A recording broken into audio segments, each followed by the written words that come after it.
자, 그러면 오늘 예고를 해드린 대로 이기헌 의원님 모시고 현재 정보위 소속이신데 특히 아주 충격적인 내용을 어제 저희한테 전해주셔서 그 내용 좀 더 자세히 확인 한번 좀 해보도록 하고요.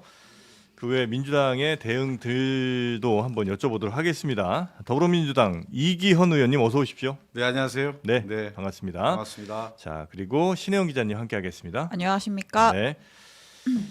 자, 지금 국민의힘은 뭐 아니라고는 합니다만 한동훈, 한덕수 두 사람이 정부의 거의 모든 일을 이제 해나갈 것처럼 책임지고 해나갈 것처럼 이야기를 좀 하고 있습니다. 네. 실제로 어제 그런 얘기가 좀 있었고 지금은 뭐 조금 톤다운을 좀 하고 있는 것 같긴 합니다만 네. 이런 경우에는 민주당에선 지금 이거 제2의 내란이다, 2차 내란이다. 지금 이런 평가를 하고 계시는 거죠?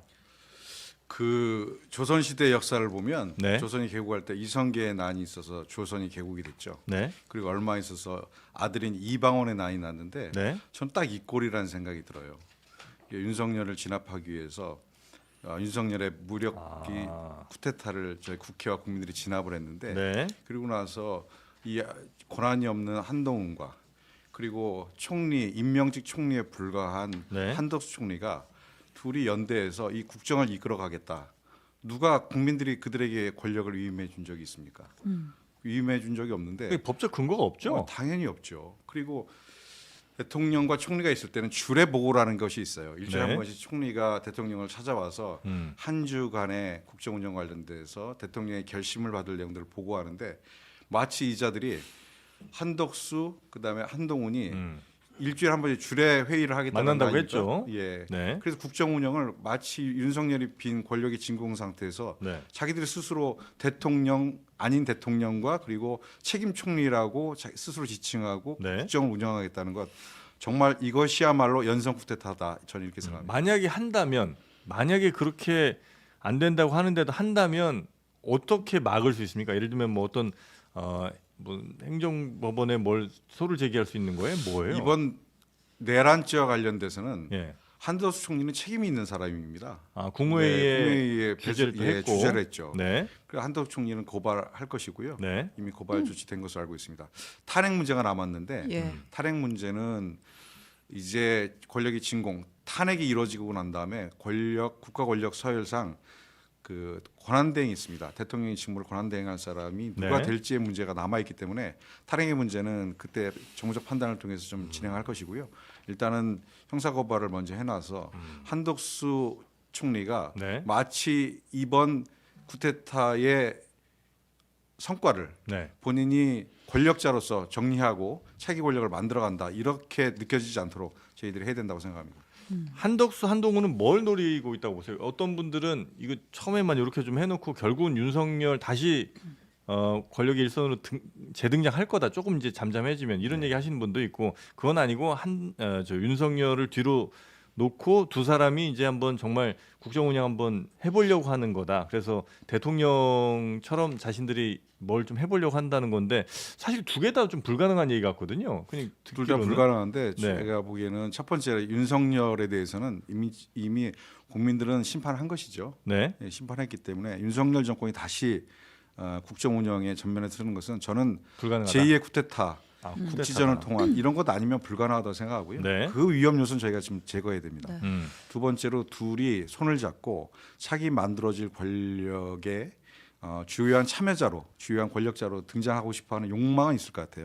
이 문제도 위헌적 제2의 쿠데타를 저희들이 막음과 동시에 네. 두 사람에 대해서도 윤석열 군사 반란의 책임자로 둔다. 저희들이 법적 처벌을 받아야 한다. 저는 이렇게 생각하고 있고 그걸 준비해 가야 된다고 생각합니다. 네. 민주당이 굉장히 빠르게 움직이고 있어요. 네. 일단 지난주에는 탄핵안 이제 불성립이 됐지만 매주 네. 토요일 따박따박 발의해서 표결까지 할 수 있겠다라고 했고 네. 오늘 지금 이제 상설특검법으로 내란특검법을 발의를 했고 네. 그다음에 이제 김건희 특검법도 함께 발의해서 네. 지금 뭐 네 법사위 번째 발의했죠. 소위까지 통과한 상황인데 내란특검법은 이제 상설특검이라 대통령의 거부권이 없지만 네. 김건희 특검법을 비롯해서 어쨌든 국회에서 처리하는 모든 법안들에 대해서 대통령이 또 거부권을 행사할 수 있잖아요. 물론 직무가 정지됐다고 말했기 때문에 거부권을 행사하는 것도 사실 이상한 상황이긴 하죠. 직무가 정지됐다. 윤석열 입으로 그렇게 얘기한 적 있나요? 없죠. 예. 저희들이 약간 착각하는 건데 예. 당에 일임하겠다. 한동훈이 대통령을 만나고 와서 예. 대통령이 본인의 권한을 당과 총리에게 일임하겠다라고 얘기를 예. 듣고 왔다라고 해서 둘이 뻔뻔하게 기자회견하고 하고 아. 저는 윤석열이라는 작자가 도대체 상상 이상의 사람이기 때문에 아. 이 상황을 어떻게 얘기할지 모르겠어요. 네. 지금 오늘 국방부에서 발표했지만 군의 통수권자는 아직도 대통령입니다. 예. 그게 헌법 체계 맞고요. 네. 예. 대통령이 아직은 저는 포기하지 않았다고 생각합니다. 윤석열이 컴백을 지금은 기다리고 시간을 있다. 조금 벌기 위해서 예. 1차적으로 한동훈을 면담하고 난 다음에 네. 1차적으로 지난주 토요일 엊그제 있었던 탄핵을 피했지 않습니까? 네. 국민의힘이 똘똘 뭉쳐서 일단은 국민적 여망과 다른 표결 불참으로 탄핵안을 부결시켰는데 네, 네. 이 작자가 다시 어떤 정치적 행위 또 군사적 반란 행위를 일으킬지에 대해서는 저는 대단히 불안한 마음을 가지고 있고요. 네. 지금이라도 신속하게 대통령의 권한이 정지되어야 된다.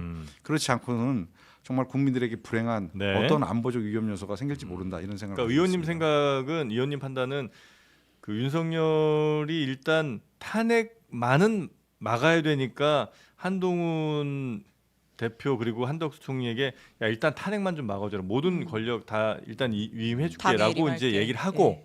그 다음에 탄핵이 막아지면 그 다음에는 이제 본인이 다시 돌아올 어떤 작전을 이리저리 획책을 할 가능성이 높다. 윤석열과 한동훈의 공통적인 이해관계는 시간 벌기입니다. 예. 시간 벌기에 일주일은 성공한 거고요. 네. 이 시간 벌기가 더 이상 성공해서는 안 된다는 생각이고요. 네. 둘의 공통점은 물론 이제 지향점은 다릅니다. 예. 윤석열은 본인의 안위가 지금 이제 고민인 분이고 그래서 이제 시간을 벌어야 되는 사람이고 그렇죠. 한동훈 입장에서는 다음 권력을 대선을 위해서 민주당에 넘기지 않고 자기를 중심으로 해서 국민의힘이 창출해야 된다 이 생각을 가지고 있기 때문에 네. 똑같이 어떻게든 이 소나기는 피해 가자라는 근데 시간이 있으면 한동훈은 지금 아무리 봐도 당내에서도 입지가 전혀 없는 것 같은데 네. 당을 잘 설득해서 시간만 주어지면 자신이 저 대선 후보로 잘 올라갈 수는 있겠습니까?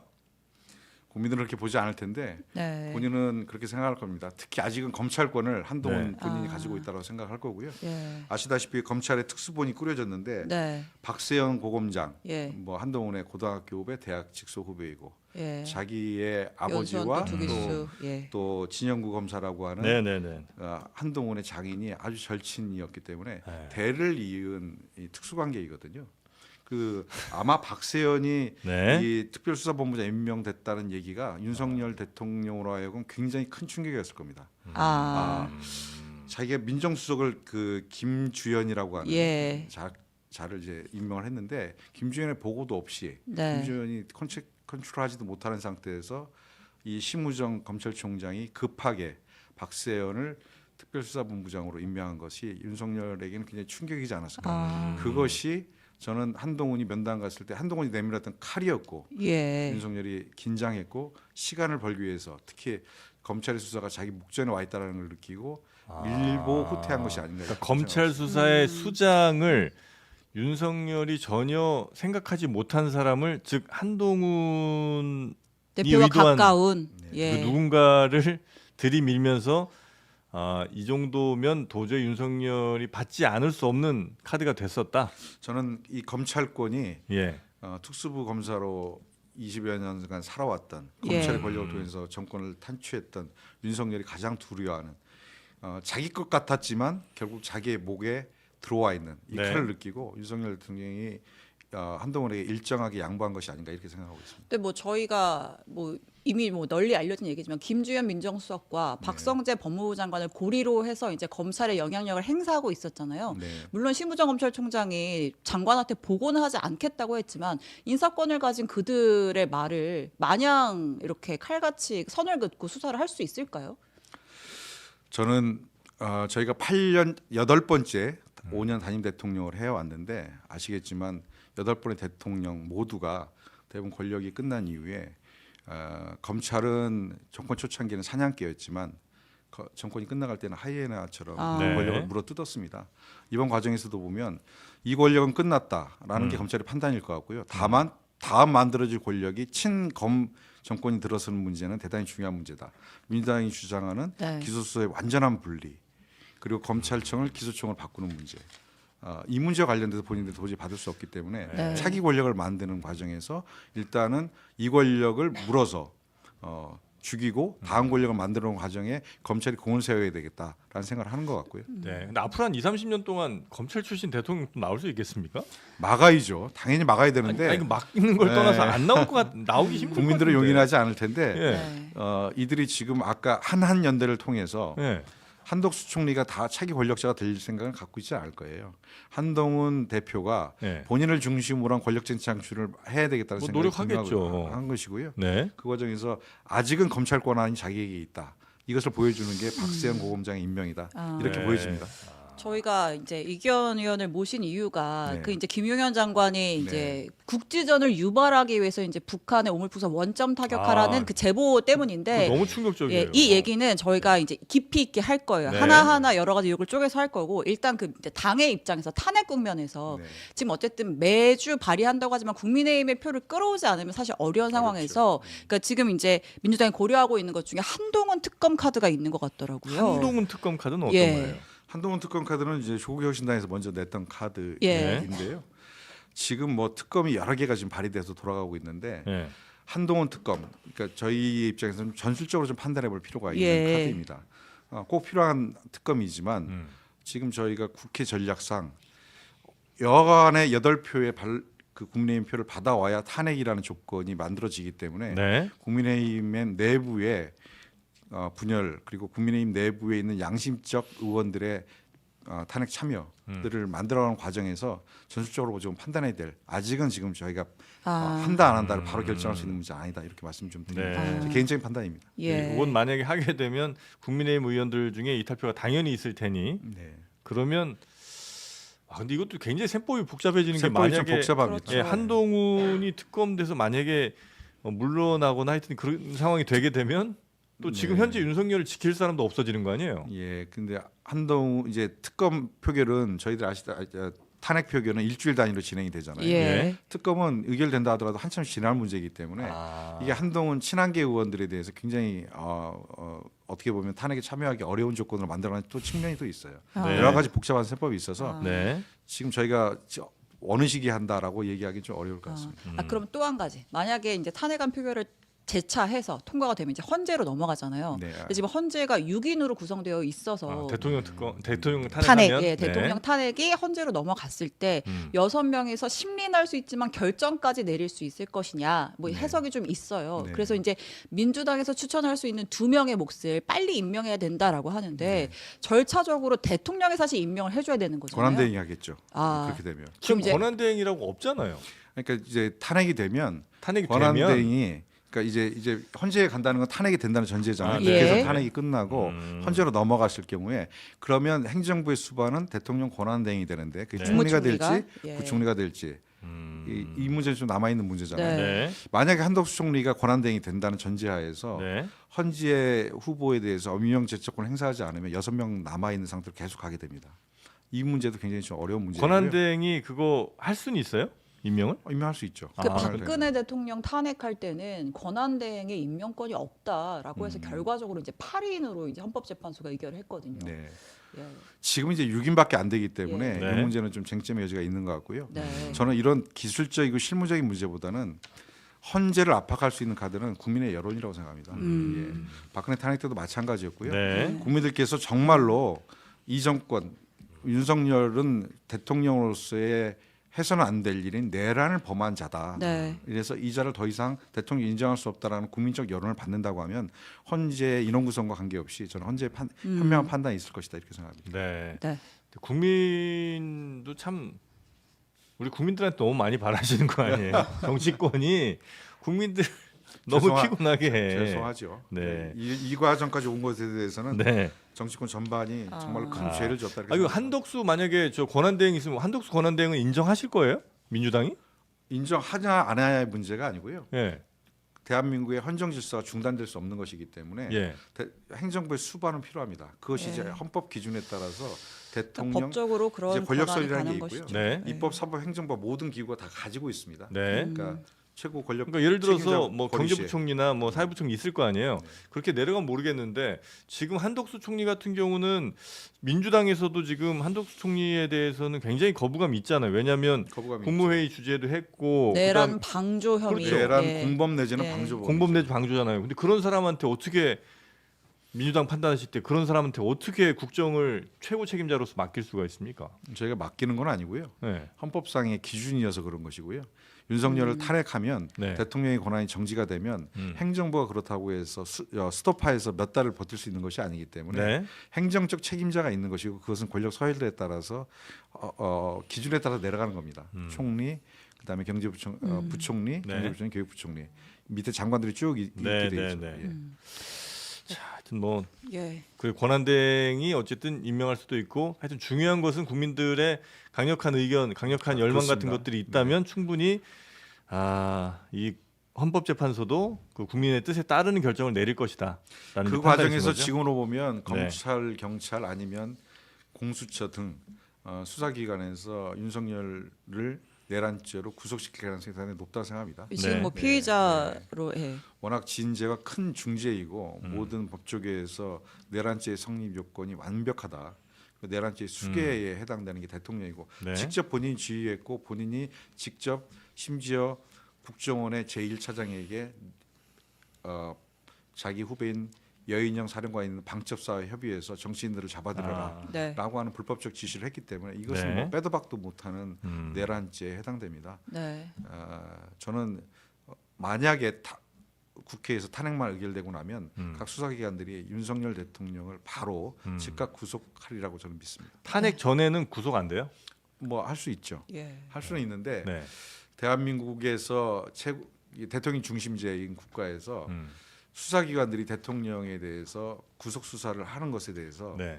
아마 여러 가지 판단을 하고 있을 것 같아요. 저는 김용 의원이 검찰로 걸어 들어간 것도 예. 네. 그런 판단에 근거해서 지금 경찰로 가는 것보다 검찰로 가는 게 유리하고 그리고 일정하게 거래가 있을 수 있다. 그리고 윤석열 대통령에 대해서도 김용 의원이 검찰로 들어가서 본인의 진술, 그러니까 내란의 수괴는 윤석열이고 그 밑에 바로 종범이 김용 의원 아니겠어요? 예. 김용 의원의 진술에 따라서 대통령의 내란죄 수괴죄에 대한 법리적 판단이 있을 수 있기 때문에 이것이 유리하다고 생각하는 검찰로 간 것이 아닌가.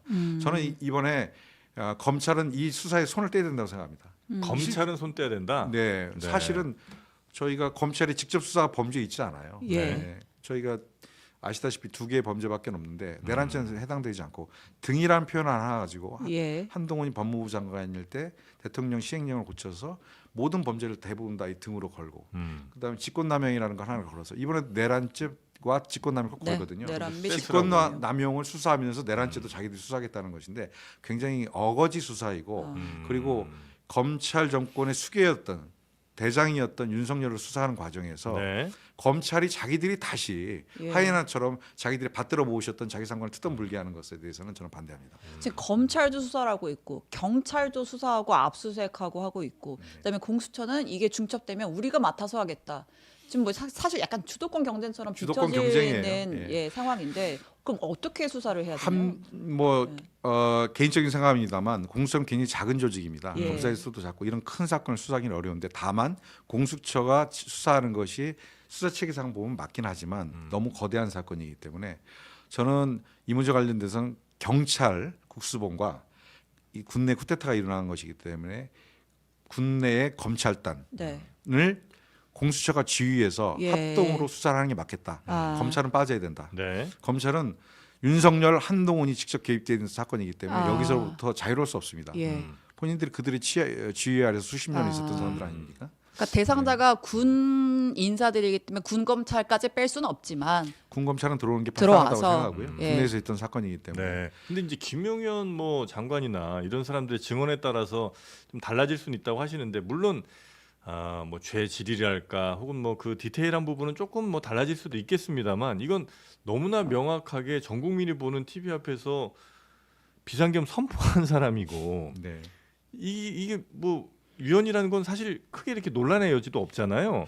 국민들의 판단은 끝난 거예요. 예. 네. 그런데 저희가 사법 시스템과 법리 적용 관련돼서는 네. 이것을 집행하는 법 기술자들을 국민들은 신뢰하지 못하는 겁니다. 예. 이것이 또 어떤 장난으로 갈지 모르기 때문에 네. 모든 국민들이 봤는데 이것을 또 다시 부인하고자 하는 우리나라 사법 시스템, 저는 이건 바꿔야 된다 생각하고 이번에는 검찰은 손을 떼야 된다. 저는 이 사건에서. 경찰도 우려돼요. 왜냐하면 그렇습니다. 이번 사건에 서울경찰청장, 경찰청장도 연루되어 있잖아요. 네. 네. 사실은 경찰청장도 연루가 돼 있죠. 예. 네. 조조 청장, 네. 서울청장, 예. 그다음에 그 현장에서 국회 경비대장, 적어도 국회를 틀어막았던 거 관련돼서는 이들도 다 지금 고발 조치돼 있고 경찰의 국가수사본부에서 이 세 명에 대해서 영장을 때려서 핸드폰을 압수수색한 거 아니겠어요? 예. 저는 이게 지금 수사기관 간의 관할권이 다툼이 있을 때는 먼저 영장을 친 수사기관의 우선권이 있습니다. 검찰이 그걸 보고 깜짝 놀래가지고 김용현을 그날 1시 반에 불러들였고 네. 그리고 이제 인신구속에 들어간 것이거든요. 네. 저는 이것도 두 기관 간의 알력이라고 생각하고요. 예. 말씀하신 대로 경찰도 하자가 있는 조직이지만 모든 수사기관에 다 하자가 있습니다. 네. 그렇다면 하나를 맡긴다면 적어도 검찰은 빼야 된다. 아. 이렇게 혹시 생각합니다. 대통령은 뭘 노렸다고 보십니까 이번 그 비상계엄을 통해서? 본인의 부인 김건희 여사의 특검이 이제 진행되는 과정이 있었고요. 본인이 휘하로 쓰고 있었던 검찰의 검사들에 대한 탄핵, 그리고 이 검찰의 주구처럼 활동했던 네. 감사원장에 대한 탄핵. 이것이 예. 본인이 유일하게 국민들의 지지는 없었지만 권력기관, 검찰, 경찰, 국정원 그리고 감사원 등을 통해서 이 국가를 통치해 왔는데 이 권력기관의 수장 및 구성원들이 탄핵당하는 것은 자기의 갖고 있는 무력과 공권력이 해체되는 것으로 느꼈어요. 손발이 잘린다. 이 손발이 잘리는 것, 거기다 플러스해서 이번에 예산안 문제가 겹쳐지면서 예. 이건 내가 도저히 용납이 안 된다. 이놈들 다 때려잡아야 된다라고 생각하면서 법조인이 이렇게 위법한 비상계엄을 선포하고 헌법에 반하는 포고령을 내렸다라고 생각합니다. 아 그래요? 아 저는 영 이해가 안 돼서. 아, 예. 정프로의 고정 질문. 네, 누가 오셔도 여쭤보거든요. 예. 근데 아무리 그래도 설득은 잘 안 돼요. 예. 설령 그렇다고. 설령 그렇다고 온 국민이 상상 사실 초월한 납득하지 사람이에요. 못하고 있고 지금 네. 민주당의 이제 계엄군의 당시 활동과 누가 지시했고 그 과정에 대한 제보가 쏟아지고 있잖아요. 그렇습니다. 그 제보들을 사실 관통하는 건 그건 것 같아요. 철저하게 국방부가 김영현 장관이 이 계엄을 사전에 좀 준비했다. 그런 의혹이 사실 이걸 관통하는 제보에 관통하는 핵심인 것 같은데 어저께 추미애 의원이 기자회견을 열어서 네. 이 문건을 공개했죠. 뭐 네. 저도 이제 뭐 출력을 해서 들고 왔는데 뭐냐면 방첩사가 최소 11월 30일 전부터 이 계엄을 준비했다라는 거예요. 이제 체계적으로 문서화 작업을 하면서 네. 문건의 제목이 계엄사 합수본부 운영 참고 자료입니다. 이걸 만들어서 이제 여인영 방첩사령관이 보고를 받고 했다라는 건데 여기서 이제 핵심적인 내용이 뭐가 있는 거예요? 계엄을 좀 준비했다고 볼 만한. 여러분들 다 기억하시겠지만 예. 17년에 박근혜 대통령에 대한 탄핵 사건이 있었고 헌재에 가 있을 때 예. 그 당시에 기무사령부의 조현천 사령관은 헌재에서 탄핵이 기각됐을 경우에 대중들이 나와서 길에서 시위를 하면 이것을 네. 무력으로 진압하는 과정을 상정하면서 네. 계엄을 준비했습니다. 음. 그 당시에 계엄 문건이 18년도에 네. 세상에 나오면서 대사단이 있었고 기무사가 해편돼서 안보지원사령부로 바뀌는 그런 과정이 있었습니다. 그 과정에서 3천여 명이 넘던 기무사는 2천 명으로 인원이 30% 이상이 축소가 되고 예. 그리고 장성지 기자도 여러 명 물러나야 했고 많은 분들이 조사를 받는 그래서 굉장히 큰 사단이 있었는데 네. 그래서 방첩사령부는 지금도 계엄의 괴짜만 나와도 벌벌 떠는 조직이었어요. 그런 조직이 네. 작년에 충암파의 일원인 여인영이라고 하는 사령관이 임명이 됐죠. 네. 그러면서 저는 여인영이 오고 그 당시에 그 대통령 경호실장이었던 김용현 네. 그리고 그 김용현의 지시에 범주에 있었던 수방사령관 그다음에 특전사령관 네. 곽종건 특전사령관. 그다음에 방첩사령관 이들이 네. 자주 만났다는 거 아닙니까? 네. 다 주지의 사실인데 왜 만났을까요? 만났던 건 저는 김용현은 전쟁 광호를 생각합니다. 이런 작자가 야 우리가 이렇게 대통령께서 열심히 일하는데 국민들은 우리 대통령을 비판하고 국회의원이라는 것들은 우리에게서 이렇게 우리를 공격하는데 이 새끼들 한번 쓸어버려야지 라는 생각을 항상 마음에 갖고 있었다는 생각이 들어요. 그게 대통령의 생각 같았던 것 같고요. 대통령이 언제든지 계엄할 수 있다는 얘기를 술자리에서 쉽게 얘기했다는 거고 본인이 내가 서울법대가 아니면 육사를 갔으면 내가 쿠데타했을 거야라는 얘기를 어려서부터 했다는 거 아닙니까? 네. 이들은 아직도 대한민국이 민주화된 국가라기보다는 강한 국가 권력에 의해서 통치되어야 할 국가로 그래야 대한민국의 미래가 있다라고 하는 아주 왜곡된 역사관과 세계관을 가지고 있는 적자들이다라는 생각을 이번에 정말로 확신하게 됐습니다. 이것이 이 어처구니 없는 군사 쿠데타, 군사 정변의 기본 사상적 베이스가 아니었을까라는 생각을 합니다. 약간 그러니까 지나고 나서 좀 되돌이켜 보니까 네. 예전에 뭐 국감을 하든 청문회를 하든 특히나 이제 그쪽 사람들이 되게 국회의원들의 질문에 아주 강한 아, 그랬죠. 모습을 좀 많이 보였잖아요. 그래서 저렇게까지 하나 너무 좀 이례적이기도 해서 네. 그래서 뭐 그런가 보다. 워낙 그냥 개성이 강한 사람인가 보다 했는데 어찌 보면 아 당신 같은 사람들은 내가 상대할 사람들도 아닌 것 같고 나중에 어차피 내가 다 잡아들일 사람 뭐 이 정도로 혹시 생각한 건 아닌가? 방송에는 많이 보도되지 않았지만 예. 작은 화면은 보도됐지만 김용현 국방부 장관이 국회에 와서 보직 이제 국방부 장관 발령을 받고 신고하는 날이 있었어요. 네. 저도 네. 앞에 있었는데 예. 여당 의원에게만 인사를 했어요. 아. 그래서 이제 우원식 의장이 이제 지적을 했죠. 아니 예. 신임 장관이 와서 인사를 하면 국회의원 전체에게 국회의원은 국민들의 대표인데 개인이 네. 아닌데 인사를 하는 건 당연한 것이고 인사를 하면 여야 모든 분들이 국민의 대표이고 헌법기관인데 인사를 해야지. 네. 여당 측에만 인사를 하고 나가는 것에 대해서 지적을 했어요. 지적을 했는데 그냥 돌아 나갔습니다. 거의 외부에 나가기 직전에 저로부터 꽤 떨어져 있었는데 저도 기가 막혀서 쳐다보는데 의장께서 다시 한 번 불러서 그래도 마지막 인사를 하고 나가셔야죠라고 했을 때 돌아보면서 아주 국회의원들을 바라보는 그 눈빛, 그 폄하하는 눈빛, 그리고 꼭 적군을 대하고 있는 태도의 눈빛을 보고 네네네. 화면을 보면 되는데 의장이 얘기하는데 이렇게 손짓으로 이렇게 털고 그냥 나가버렸어요. 고개 한번 숙이지 않고. 전 그때 그것을 보면서 이 작자는 대한민국의 헌정 질서를 무너뜨리는 일이 여반장같이 쉬운 사람일 것이다. 그리고 대한민국의 국회를 적어도 국민의 대표를 적어도 인정하지 않는 사람이라는 생각이 들었는데 네. 이번 군사 쿠데타가 그것을 정확하게 보여줬다 생각합니다. 저는 그 장면이 정말 잊혀지지 않는 게 그때 이제 여인영 사령관이었나 아무튼 그때 막 이제 약간 이제 야당 의원과 질의하는 중에 고성이 네. 오갔어요. 막 고함이 국감 오가고 때. 했는데 그리고 나서 이제 국방부 장관이 이게 제대로 됐다고 생각하냐라고 물어보니까 김용현 장관이 그때 비속어를 썼어요.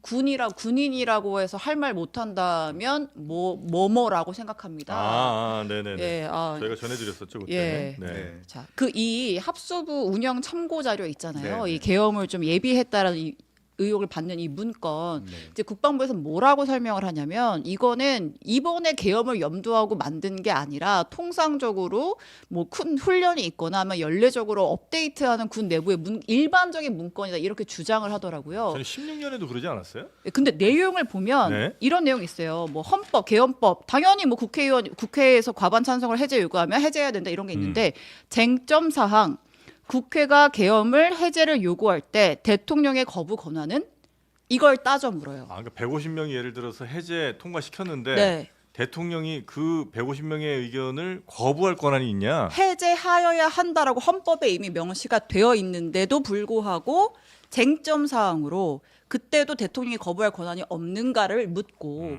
그리고 나서 그 뒤에 이제 계엄사령부를 꾸릴 때 또 하나의 쟁점 사항 계엄사령관의 참모총장이 아닌 육해 공군 총장을 임명할 수 있느냐? 합참의장이 아닌. 그러니까 이런 거를 묻는단 말이에요. 네. 이런 거는 일반적이라고 볼 수 있는 건가요? 아니죠. 예. 계엄은 원래 계엄 업무는 전시 상황에서 합참 의장의 고유 권한입니다. 예, 합참 예, 내에 예. 계엄 과가 있어요. 아예. 네네네. 그 과에서 이제 이런 일들 하고 아까도 말씀드렸듯이 방첩사령부는 기무사 일 시절에 네. 계엄 문건으로 조직의 존폐가 흔들릴 만한 대단히 큰 사건이어서 계엄의 개자도 두려워하는 사람들입니다. 네. 그런데 여인영이 이제 사령관으로 1년 후에 6년 전에 그 아픔을 다 잊어버리고 네. 여인영이 소수의 인원에게 특별 지시를 해서 이 문건을 만들었다는 게 저희들이 받아온 첩보이고요. 적어도 12월 3일 이전 네. 11월에 이 문건이 만들어졌고 보고가 됐고 아까 기자님 말씀 주신 대로 이게 일반적인 계엄 관련된 전반적인 검토라고 하면 이런 쟁점 사항들이 정리되는 게 아니죠. 이미 계엄 관련돼서는 합참의 업무인데 여기에 보면 이제 계엄사령부가 만들어지면 방첩사령부는 예전에 보안사의 전두환이 합수본부장을 하면서 네. 권력을 찬탈했듯이 합수본부가 만들어지는데 합수본부의 임명권자는 누구인지, 합수본부의 권한은 뭔지, 네. 그다음에 충돌될 수 있는 치안처, 음. 군 조사단, 조사본부라는 곳이 있거든요. 이 조사본부가 계엄이 발령이 되면 계엄사령부의 치안처가 됩니다. 네. 치안처와의 권한관계 네. 이런 것들이 있고요. 마지막에 제가 보는 것은 합동수사기구에 대한 직제령도 있지만 통합방위 동시 발령이 가능한 건가? 그건 뭐 어떤 이게 내용입니까? 통방위라는 것은 예. 통방위법이라는 게 있는데 이거는 예. 우리들이 아는 예비군과 민방위 네. 그리고 지자체를 통할하는 법안입니다. 아. 전시 상태에 따라서 네. 그들을 뭐 예, 동원한다는 거예요? 동원할 수 있는 체계가 이제 그 통합방위법에 있는데요. 네. 통합방위법에 통합방위 사태가 갑종을종 병종이 시행이 될 때 네. 계엄과 같이 실행할 수 있는 건지, 그럴 경우에 우리 계엄사는 어떻게 통방위를 통제할 것인지 이런 내용들이 뒤에 있어요. 이런 것들은 네. 그러니까 전면적인 전시 상황을 상정해 놓고 그렇죠. 예. 민방위의 예비군 병력까지도 본인들이 예. 통제하는 이런 것들을 고민했던 것으로 좀 보여집니다. 네, 네, 네. 그러니까 지금 뭐 당시에 저 해제 이후에 뭐 경고를 하려고 그랬다 뭐 등등의 얘기가 좀 있었으나 실제 이 문건을 보자면 네.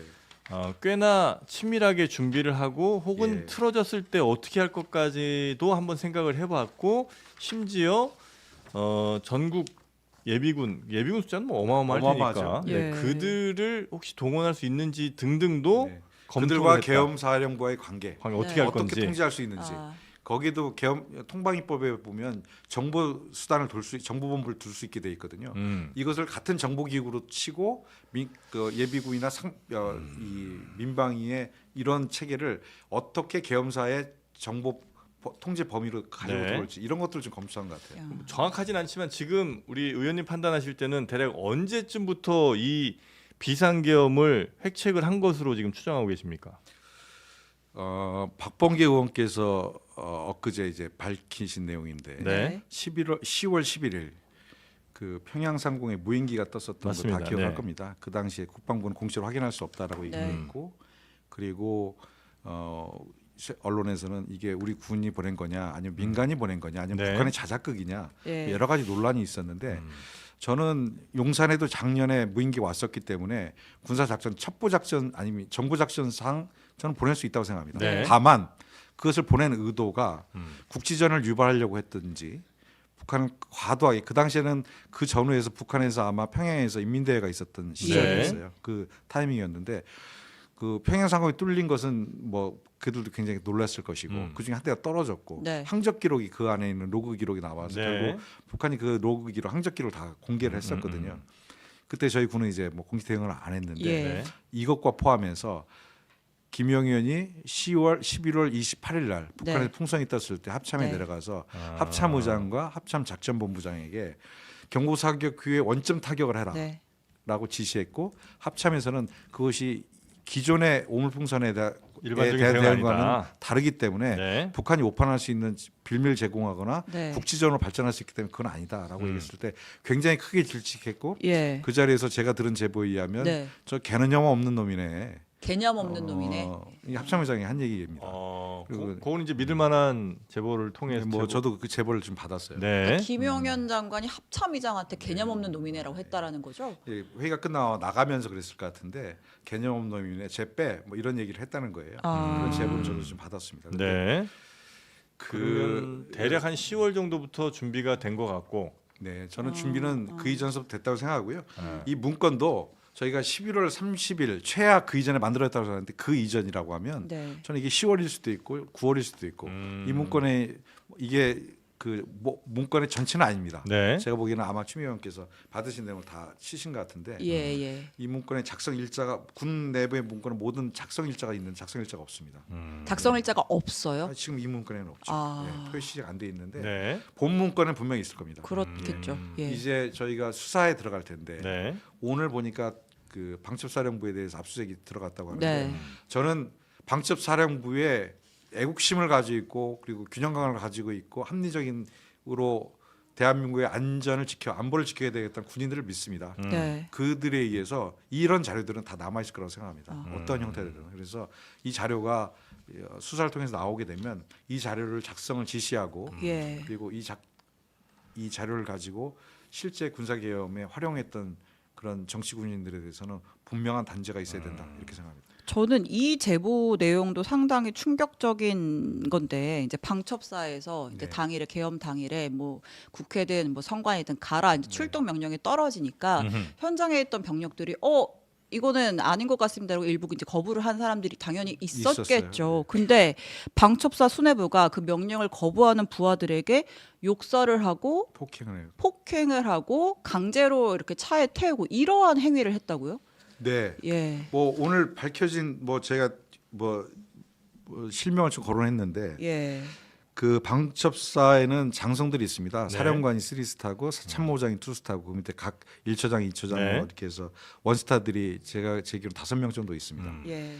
정확하지는 않은데요. 그 중에 방첩사 수사단장인 김대우 준장이 예. 최모 소령이 버스 탑승하는데 본인이 아니 지금 저희가 어디로 가는 겁니까?라고 항의하고 그리고 부당한 지시라고 판단해서 좀 저항을 했는데 폭행을 했다는 겁니다. 폭행을 해서 강제로 태워서 선관위에 보냈다는 것이고요. 오늘 또 제가 뭐 여기 오면서 들은 제보에 의하면 네. 그 선관위에는 방첩사에서 25명이 갔고 네. 선관위 본부에 그다음에 선관위에 여심이라고 있습니다. 여론조사 심의위원회. 네네네. 거기도 25명이 갔고 네. 수원에 선관위 연수원이 있습니다. 네. 아. 거기도 25명이 갔고 또 여론조사 기관인 여론조사 꽃에도 25명이 갔는데 뭐예요 네. 도대체 이건? 그러니까 100명이 갔다라는 거예요. 갔는데 네. 방첩사는 정보기관이어서 굉장히 여론에 민감하고 정무적 판단 능력들이 있는 사람들입니다. 예. 100명이 각 지휘하에 갔는데 그 현장에 직접 가지 않고 선관위는 저희가 어제 KBS 보도에서 확인된 바에 의하면 정보사가 갔다는 거예요. 예, 정보사에서. 그러니까 방첩사 사령에서 가시는 분들은 그 앞에 가서 컵라면 먹고 뭐 이렇게 하면서 버텼다는 거고요. 예. 네. 그리고 여론조사 꽃을 가던 분들은 이미 뭐 한 20명 정도 도착해 있었는데 어느 부대인지는 알 수는 없고 방첩사에서 가신 분들은 잠수교 밑에서 배회하다가 다시 계엄이 해제된 뒤에 돌아왔다라는 보고이 있고요. 네. 그래서 대부분 방첩사는 부당한 지시, 여인영 사령관의 부당한 지시에 따랐다가는 우리가 6년 전에 당했던 아. 그러한 조사와 수사 그리고 조직이 해체되는 과정을 또 겪게 되는 두려움 때문에 조직적으로 영관급 이하 간부들은 좀 업무를 해태하거나 아니면 네, 네, 네. 회피하거나 이러면서 피해 나갔던 것이 아닌가 이렇게 보여집니다. 저는 정치 군인들은 정말로 징취해야 되지만 대한민국의 안보를 지키기 위해서 노력해왔던 많은 네. 군인들에 대해서는 정말 이번에 계엄을 막는 과정에서 국민의힘도 컸지만 군부대에서 합리적 상식을 가지고 애국심을 가지고 이번이 군사 쿠데타라고 생각하고 내가 여기에 동원되는 것이 정말 역사의 죄인이 되는 것이라고 생각하고 네. 해태해왔던 많은 군인들에서는 그들의 애국심에 대해서 높게 평가하고 그리고 네. 격려해야 된다 이렇게 그 생각합니다. 지휘관들은 문제가 있네요. 그 3스타는 당연히 그렇고 그 원스타 예를 들어서 밑에 소령들이나 장병들을 막 좀 폭력 혹은 뭐 욕설 등 통해서 강제로 보내려고 했었던 그 예를 들면 원스타 이런 사람들은 뭐 중앙군은 아닐 거 아니에요 그 사람들은. 중앙군은 아닌데 네. 이 김대우 준장 같은 경우도 여인영 사령관이 처음 왔을 때 예. 사실은 본인이 그러니까 방첩 정보기관이 워낙 힘이 세기 때문에 군대 내에는 인기제 진급이라는 게 있어요. 예. 네. 그건 뭐냐면 2년만 하고 딱 그만두는 겁니다. 아. 그래서 예전에 보안사 시절서부터 여기 장성들은 다 인기제 진급 2년 하고 끝나는 겁니다. 2년 하고 진급 못하면. 진급 못하면 집에 가는 겁니다. 네. 그래서 모든 처장 이하 장성들은 아. 2년이 기본이에요. 2년 충성을 안 할래 안 할 수가 없군요. 예. 원스타가 2년 하고 나서 평가받으면 참모장이 돼서 2년을 더 하는 것이고 사령관이 되면 2년을 더 최장 6년 할 수 있지만 내부에서 사령관이 되는 경우는 역사적으로 2-3번밖에 경험이 없습니다. 그만큼 정보기관이기 때문에 탑군에서 와서 사령관을 하고 특히 이제 대통령이 군을 장악한다는 의미에서 대통령이 직접 보내는 사람들이 오죠. 그게 여인영인 것이고 근데 네, 네, 여인영이 올 때 2명을 데리고 왔어요. 장성들. 그런 네. 경우는 없거든요. 그러니까 타군에서 그러니까 방첩사 내부의 승진자들이 아니고 네. 타군에 데려와서 거의 점령군처럼 장악을 한 거죠. 아. 이번에 폭력 사태에 참여한 김대우 준장도 아마 그런 분으로 저는 여인형이 데려온 사람일 가능성이 높은 것 같다. 음. 그렇게 되면 좀 더 이해가 되네요. 네. 그래서 여인형의 말을 절대적으로 신뢰하고 들을 수밖에 없는 사람. 정확하진 않지만 네네네. 제가 아. 들은 제보에 의하면 그렇습니다. 네. 네. 자 그렇게 이제 방첩사 또 뭐 특전사 등등 여러 부대를 동원한 이번 내란 사건이 이젠 검찰 수사든 뭐 경찰 수사든 수사가 하여튼 빠르게 아마 좀 진척이 좀 될 것 같고 그래서 만약에 현직 대통령에 대한 수사가 이루어지면 그 수사조차도 거의 뭐 아주 이례적인 일이고 만약에 구속이 되면 이건 사상 초유의 일이죠. 초유의 일인 그렇죠. 거죠. 예. 네. 그런 일도 당연히 지금 어쨌든 다수당을 하고 있는 민주당으로서는 국정에 대한 뭐 책임이 있다고는 못하지만 어쨌든 같은 책임이 있죠. 있죠. 네. 책임이 당연히 그 제 원내 일당이고요. 네, 그런 상황에 대해서 대비를 하셔야 될 거 아닙니까? 시나리오를 쓰고. 가장 위험한 건 네. 윤석열입니다. 윤석열이 저는 대통령이라고 부르지 않습니다만 네. 윤석열이 아직 국군의 통수권자입니다. 네. 우리나라에 고도로 훈련된 장병들 40만의 군사 장병들이 아직도 그의 지휘하에 있습니다. 네. 만약에 그의 권한을 강제적으로 헌법 질서에 따라서 탄핵이라는 틀로 박탈하지 않는다면? 하려고 하는데 그것이 네. 신속해야 된다고 생각하고요. 네. 박탈하지 않으면 이 시간이 길어지면 네. 그리고 한동훈 그리고 한덕수 이런 유의 사람들이 안정적으로 자기들이 권력을 이양받겠다고 하는 그 프레임이 윤석열과 깨지는 순간에 윤석열이 어떤 판단을 할지 저는 두렵습니다. 제2의 계엄뿐만 아니라 국지전과 전쟁도 충분히 이 작자가 유발할 수 있는 사람이라 생각하기 때문에 저는 어떻게든 정말 국민들의 힘을 가지고 또 국회에 192석밖에 되지 않습니다. 이제 네. 8명을 저희들이 설득해야 되지만 탄핵의 국면에 가서 이 작자의 대통령의 권한을 정지시켜야 됩니다. 정지시키지 않으면 40만의 군인을 가지고 너무 위험하다. 어떤 일을 할지 저희는 알 수가 없습니다. 근데 지금 이 상황이 됐는데도 군인들이 말을 들을까요? 왜냐하면 한번 이 비상계엄으로 정말 나라가 완전 뒤집어졌잖아요. 그래서 네. 도저히 이제는 통수권자로서의 뭐 설령 자기가 무슨 명령을 내린다 하더라도 와 밑에 있는 군인들이 그 지휘를 받지 않을 것 같은 생각이 저는 드는데. 전 그래서 계속 군인을 믿는다. 예. 대한민국 70년 분단 이후에 안보 상황을 책임져 왔던 우리의 군을 믿는다. 국군의 충성심, 국가에 대한 충성심과 국민에 대한 헌신성을 믿는다. 이런 말씀 많이 드리고요. 네. 이번 과정에서도 방첩사든 기타 아까 707 특임 단장께서 뭐 기자회견을 했던데 그런 분들의 마음이 모여서 이런 군사 정변도 저희들이 막는데 일조했던 측면이 있습니다. 네. 국민도 기여하고 뭐 정치인들도 기여한 바 있지만 제일 큰 것은 국민이고요. 그리고 군인이 이것을 막는데 일정한 역할을 했다고 생각합니다. 네. 저는 결국 이들을 믿어야 된다고 생각합니다. 네, 이들을 믿고 군인이 다시 네. 윤석열이라고 하는 형식상 군 통수권자의 잘못된 오판을 따르지 않을 것이라고 저는 확신하고요. 네. 다시 한번 이 자리를 통해서 저는 이번 작전에 투입된 많은 예. 방첩사, 특전사, 707, 정보사 대원들이 평생 가져야 될 마음의 상처, 트라우마 극복할 수 있도록 네, 네, 네. 국민들이 도와줘야 된다고 생각합니다. 마지막 질문으로 어쨌든 국회에서 탄핵안이 통과가 되려면 네, 8표가 네, 필요합니다. 그렇습니다. 자, 그런데 이제 오늘 사실 굉장히 좀 많은 국민들이 충격을 받고 굉장히 뭐 논란이 되는 발언이죠. 국민의힘 윤상현 의원이 유튜브에서 한 발언이 굉장히 논란이 되고 있어요. 그러니까 이제 국민의힘 초선 의원이 뭐 김재섭 의원이라고 이제 윤상현 의원은 이제 네, 주장을 네. 하면서 이제 뭐 조언을 구하니까 그러니까 윤상현 의원이 내가 박근혜 탄핵에 앞장서 반대했다. 그때 욕 많이 먹었다. 근데 1년 후에는 의리가 있어서 좋다는 얘기를 들으면서 내가 무소속으로 나가도 다 찍어줬다. 라는 얘기를 했다라는 거죠. 그러니까 그런 식으로 어쨌든 여당 내에서 탄핵을 반대해야 된다라고 설득하는 논리를 계속 펼치고 있는 것 같은데 이 상황은 어떻게 보시나요? 제가 이제 국민의힘 의원들 만나 보니까 지난 17년의 탄핵이 네. 굉장히 큰 트라우마를 가지고 있더라고요. 오늘 트라우마 표현 여러 번 쓰는데 예. 이들이 어떤 트라우마를 가지고 있냐면 탄핵을 당하니까 권력이 당연히 넘어가고 그 이후에 5년이라는 기간이 너무 고통스러운 기간이었고 새로운 권력을 찾아오는데 힘들었다. 네. 그래서 이것은 어떻게든 막아야 된다. 이후에 안정적으로 시간을 벌면서 권력을 넘겨 이제 탄핵이 아니라 권력을 넘기더라도 안정적인 시간을 가지고 본인들이 준비할 시간을 벌어야 된다. 이것들이 아마 기본적인 생각인 것 같고요. 네. 이게 아마 김재석 같은 초선 의원들을 네. 예, 윤상현 같은 다선 중진 의원들이 내가 해봐서 아는데 지금 버티면 1년에 네. 국민들 다 까먹어. 예. 그리고 너 다음에 재선하는데 아무 문제 없어. 우리가 권력을 다시 가져오면 당연히 우리가 국민들로부터 용서받을 수 있어. 이런 생각을 경험치를 가지고 얘기하는 것 같아요.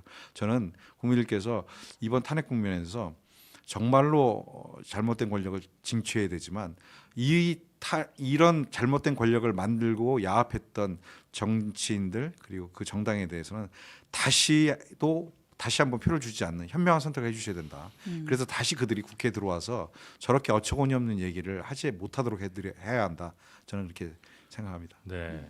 저도 끝으로 지금 주식시장이 거의 박살이 났습니다. 그러니까요. 네. 코스닥 두 시장 다 그리고 이제 환율 시장도 환율도 굉장히 좀, 불안하고요. 예, 예. 그 얘기는 결국 뭐 정치권에서 혹은 뭐 정치인이 어떤 일을 벌였는지에 따라서 이 네. 많은 좀 5천만 국민들이 다 지금 책임을 같이 지고 있는 거잖아요. 그런 거죠. 심지어 이제 이렇게 되면 수입 물가도 올라갈 거고 당연히 이제 물가가 엄청나게 압박을 받을 것이고 뭐 이런 등등의 일들이 계속해서 앞으로 벌어질 텐데 민주당은 탄핵 빨리 추진하시겠습니다만 이 민생을 위해서는 어떤 대안 같은 거 혹시 갖고 계십니까? 저희들이 민생 관련돼서는 정말 어렵게도 금투세 문제도 좀 입장을 그것도 정했고 사실 이제 통과가 이제 어떻게 이제 될지 모르는 거예요. 이제 내년 시행이기 때문에 올해 안에 예. 통과시켜야죠. 그런데 지금 이게 다 모든 것이 묶여 있는 거죠. 예. 탄핵권이 묶여 있는데 예산안 통과와 함께 저는 뭐 저희들이 약속한 것들은 좀 처리해야 된다라고 생각을 합니다. 걱정하셨는데 정말 대한민국 경제의 기본적인 펀더멘털 자체가 깨졌다고 생각하지는 않습니다. 다만 지금의 이런 급락하고 있는 주가 및 급등하고 있는 환율의 문제의 핵심은 네. 대한민국 경제가 갖고 있는 정치가 갖고 있는 불확실성이 가져다는 시장에서의 불확실성이 충격으로 가고 있는 건데 빨리 이 문제 해결해야 된다고 생각하고요. 네. 저희들이 할 수 있는 것은 신속하게 국민들과 손잡고 윤석열 정권을 끝내는 일. 그 일이 한국 경제의 정상적인 회복을 위해서 신속한 회복을 위해서 저희들이 해야 할 일이다 이렇게 생각합니다. 네. 지금 1,430원, 아이고야. 30 몇 원 뭐 이렇게 돌파하고 있는데 이게 예. 2008년에 금융위기 그리고 IMF 이후 세 번째일 겁니다. 네. 예, 그만큼 지금 우리나라 경제를 불안하게 보는 외국인들의 시선이 높지 않은가 이런 생각도 좀 들기도 하고요. 그러니까요. 외부적 네. 경제 충격이 아니라 한국 정치의 기본이 흔들리면서 이런 경제 충격을 가져온 거 정말 저 죄송스럽고 꼭 극복하겠습니다. 네, 알겠습니다. 오늘은 이기헌 의원님과 함께 현재 벌어지고 있는 일, 특히 이제 북한을 자극해서 국지전을 도발해서 비상계엄으로 이어지려는 그 그림을 짠 것 아니냐는 의혹을 가장 먼저 제기해 주신 이기헌 의원님과 함께 이야기 나눠봤고요. 앞으로도 종종 좀 여쭤보도록 네. 하겠습니다. 관련 제보 들어오면 또 알려주시고요. 한번 모시겠습니다. 네, 고맙습니다. 네, 함께해 주셔서 고맙습니다. 네. 자, 우리 신혜영 기자님도 고생 많으셨고, 예. 네, 저희는 역시 여러분에게 가장 필요한 또 가장 원하시는 정보들 있으면 가장 정확하게 전해드리도록 노력을 좀 많이 하겠고요. 내일도 오전 11시에 다시 여러분 찾아뵙도록 하겠습니다. 좀 더 밝고 재밌게 전해드리고 싶은 마음이 아주 굴뚝 같은데 뉴스의 성격들이나 뭐 아직은 그렇게 막 환하게 전해드리기 좀 어려운 상황이라 그런 점들 양해 부탁드리겠습니다. 내일은 조금 더 밝은 모습으로 여러분 찾아뵙도록 하겠습니다. 함께해 주신 여러분 고맙습니다. 네, 고맙습니다. 감사합니다.